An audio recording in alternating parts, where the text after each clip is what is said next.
But since I last spoke to you, it's become increasingly clear that Omicron is growing much faster than the previous Delta variant, and it's spreading rapidly all around the world.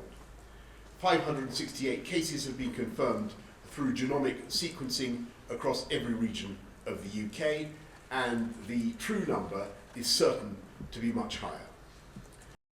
First, we will reintroduce the guidance to work from home.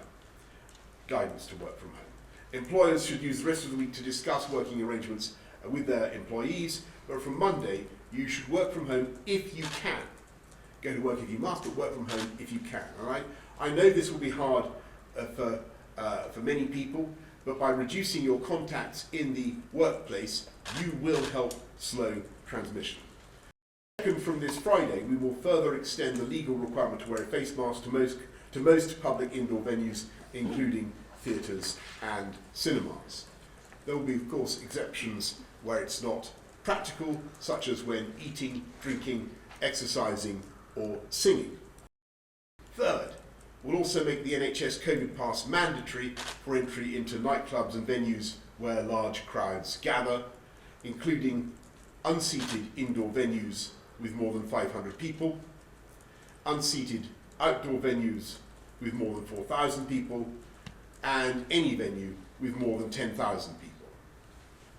The NHS, as we set out in Plan B, we will give businesses a week's notice, so this will come into force in a week's time, helping to keep these events and venues open at full capacity, while giving everyone who attends them confidence that those around them have done the responsible thing to minimise risk to others.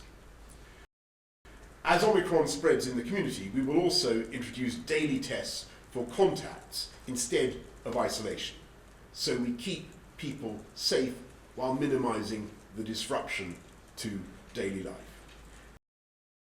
I repeat what I said in the House and earlier today. The Cabinet Secretary will conduct an inquiry into what took place on December the 18th. As for other events that other dates that you mentioned, as far as I'm aware, to the best of my knowledge, and we have followed the rules throughout, and that is what you would expect. Indeed, we followed the rules, as far as I'm aware. The rules were followed on December the 18th as well, and I just repeat that point. But it's clearly important that the Cabinet Secretary is able to get to the bottom of it. But in the meantime, on your sort of your big point again, Anushka, which is really the same as Laura's, I think overwhelmingly the public see the importance of the messages that they are getting via this medium. It is imperfect. We do what we can to explain what we think is necessary. I know it's contentious. I know it's difficult, and I know that sometimes the messages are confusing.